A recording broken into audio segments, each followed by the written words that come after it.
Ako ay isang laking QC at dating full-time tattoo artist na pumasok sa mundo ng diorama.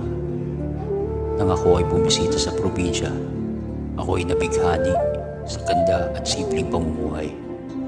Kung kaya't ako ay lumikha ng mga obra na kung saan lagi kong matatanaw at maalala ang simpleng pamumuhay na aking naranasan sa maikling panahon na kung saan may sariwang simoy ng hangin, tahimik at walang polusyon.